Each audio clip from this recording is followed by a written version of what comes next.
today. My name is Wes Locke. I'm the assistant principal at Spring Creek Charter School, a K-8 district conversion charter school here in Lake County. I'd like to give you an administrator's perspective on what I would consider excessive testing in our school system right now. On November 9th, New York Times article states, quote, "In Florida, which tests students more frequently than most other states, many schools this year will dedicate on average 60 to 80 days out of the 180-day school year to standardized testing." A 10th grade teacher in Lake County recently told me that last year she lost nearly 80 days of instruction due to testing. This year the impact will be much worse given the addition of mandatory EOCs for every course offered.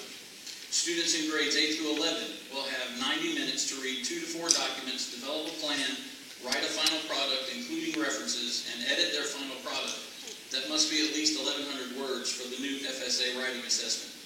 We are now taking time during class to teach keyboarding and exposing them to the computer software that they will have to use to do this test. All this takes time away from core instruction.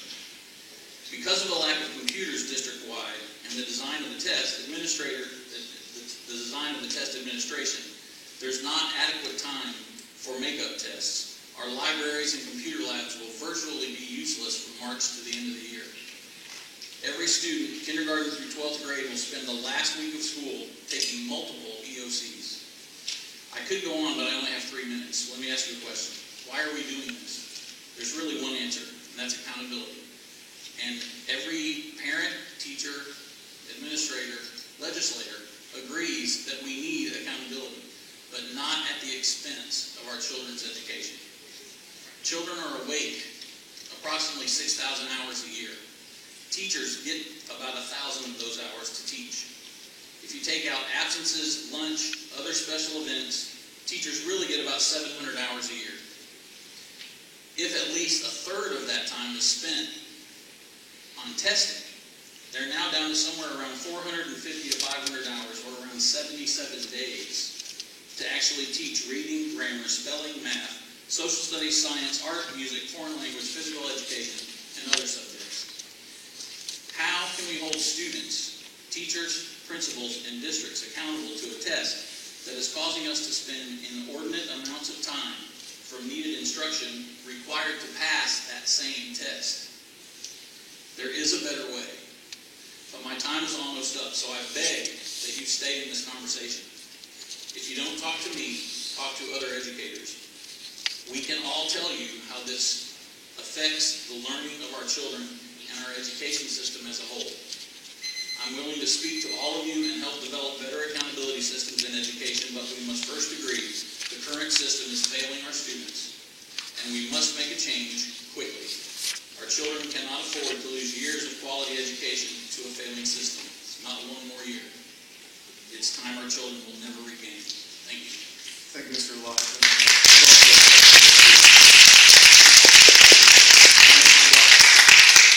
Stay there for a picture and a question or two coming. Cheryl Toole. Thank you, Mr. Chairman. I have a question. It seems like we've added more skills to what we learned when we went in the 50s. Would you agree in the 60s? We didn't have computers, we didn't have all that. With that being said, there's more to be learned. The competition is no longer state to state, it's now outside of our country. Do you think it makes sense to add more money to the pot and add some extra days of education and come away from 180, which we've had since 1952? I believe that adding days right now in the current situation that we're in time-wise is not going to help a whole lot. The amount of time that we have now, the 180 days that we have now, so much of it is being wasted because of this other stuff that we have to do that is mandated from the federal level, from the state level, that we don't have the time. Our teachers don't have the time to teach the students the standards that we have. If we added more days, sure, they could add. If you added 200 days, if you add another 20 days to the schedule, you might really gain 4 or 5 days out of that, instruction-wise. But there's still going to be all this other stuff that has to be done in that 20 days. Follow. not going past what I understand what you said about too much testing and too much of this, my single question is, should we as a legislature be looking at funding more days for education, period? Because every year, someone will come, I think Representative Hugo will put a bill up that add a half a credit towards graduation on financial literacy, which I think financial literacy is very, very important, and that bill is up. Should we add more time to the day? Should children be going to school in the United States for more than 180 days? That was my question. Thank you. And if you want to answer that, you're welcome to, or if you want to feel you already have, you're welcome to. And I think that's a question. That's a question for you that you all have to decide. We could use the extra days. The kids could use the extra days. But I mean, funding now is a challenge. So how are you going to fund even more days? That's a huge expense. I understand the dilemma. My only question was, would they embrace the fact if we added more days to education? Qualified no. Thank you. I would have to say only if other things change. Okay, thank you. Senator Hayes. Thank you, Mr. Locke. Thank you for being here with your presentation on what you do there at Spring Creek. My question is an alternative. If we're successful in convincing the majority of the legislators that the current situation is a train wreck that has to be cleaned up immediately, what would be your suggested alternative? Would it be acceptable to go back to the standards and the testing that we were using in, say, 2008 or 2010 and just use that as a fallback position? Or is there a better fallback position that we should extrapolate? I think there are many ways that we can assess students and whether or not students are learning, and there's many ways that we can assess whether teachers are doing a good job. As an administrator, I want you to trust me. Trust me that I can tell if my teachers are doing a good job. And if my teachers aren't doing a good job, then it's up to me to make those changes. If I don't, then somebody needs to fire me. But the point is, until we figure out that we're wasting so much time during the day, that is what stresses my teachers out. My teachers are panicked over time. If you talk to a teacher, they will tell you they are panicked over time because there are so many other things they have to do, and so many times that kids get taken out of their class. Realize that every time an EOC is taken, the student has to take a practice EOC on a computer if it's going to be a computer-based test. They have to go take a practice EOC first. So that's a day out of class. Teachers can't introduce new content if half their class is gone all the time. So they're panicked over time.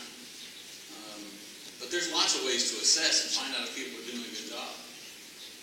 Well, if you will, I'd like you to send me your suggestions, specific suggestions, because as you know, knowing you as I've known you for all the years, I trust your judgment and I trust your will to eliminate teachers that can't be remediated. But you know as well as I do, probably better than I do, that across this state, not every administrator has the integrity and the fortitude that you have. And there are a small number, but a very important number of teachers that are not performing well and need to be eliminated. And to your point, you know, I think it's right for us to trust the administrators, but many of them are not doing it. The teachers know which administrators are quality administrators and which ones aren't. But it's because of those poor performances from administrators and from teachers that we find ourselves in the dilemma we're in today. The public rightfully is demanding accountability for the billions of dollars that are being spent in education.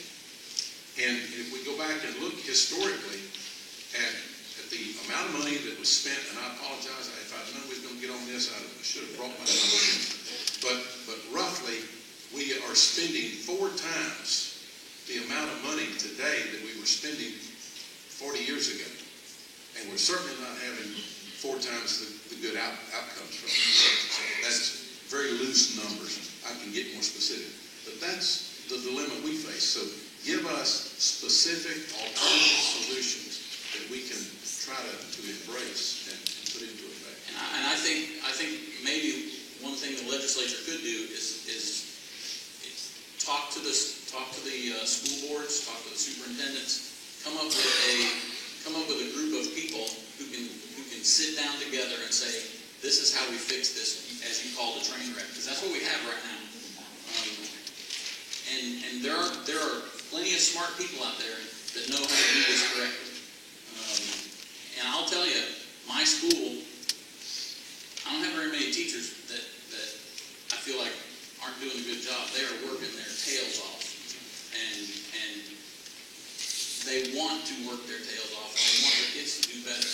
And that's true for the overwhelming majority of teachers. I would say that's wrong with every teacher I've ever met. Governor Scott's put together, or is putting together, a committee to do that, but I think, as I believe you do, that haste is of the essence. We need to act now. We can't be filling around and studying the problem for another 2 or 3 years. We cannot. Every year we waste is a year that kids cannot make up. Exactly. Very well, Mr. Locke, I wanted to ask you a question myself. I think you partially answered it a moment ago.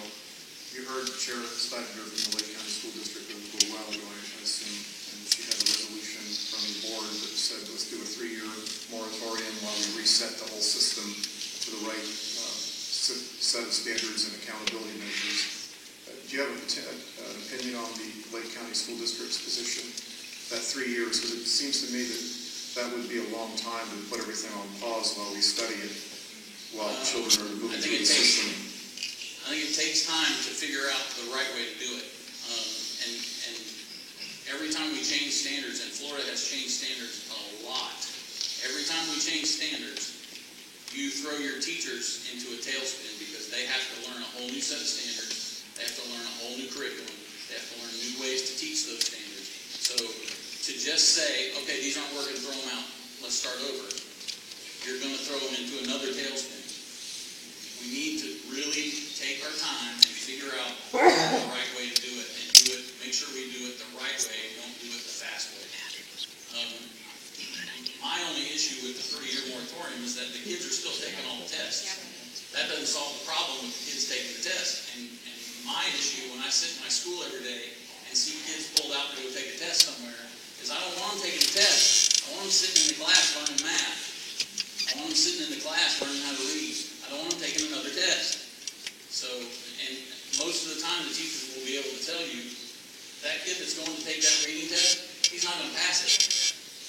They know they're not going to pass it before they go. So we're just wasting their time. So the 3-year moratorium is a good idea if we're going to fix the problem in that 3 years. But we also have to stop taking all that time away from teachers teaching. The one thing that is proven that works is good teachers teaching kids. That works. Now, Senator Hayes asked you, and I think you answered it, but I want to make sure I heard it correctly about if we were to pass a bill in 2015 that said Common Core is dead, then what do we go back to? What do we go back to? The next generation sunshine and good standards that were in effect before the adoption of Common Core several years back? I mean, how practically can you do that and make it so that children won't lose a year or more? Well, that's been one of my issues, is that we've changed standards so often that we don't have a group of kids that's gone through 12 years of school on the same standards. Right. Every year something else gets changed. I guess I'm one that would say the standards that we have, there are some things, and a lot of teachers agree, there are some things in these standards that are not developmentally appropriate, especially at the younger levels, kindergarten through 3rd grade. There are a lot of things in these new standards that aren't developmentally appropriate. Can we fix that? We can fix that. If we had a group of educators and some time, we could look at each standard and say, you know what, this is not going to work for a 5-year-old. Let's fix it so it works for a 5-year-old, and build some new standards. I wouldn't say just throw everything out and start from scratch, because then we're back to, every time you go back to square one, you lose time. And these kids cannot afford to lose any more time. Okay, well, you provide us with very insightful input, Locke. I appreciate it very Is Mr. Curry still the principal? Yes, he is. Give him our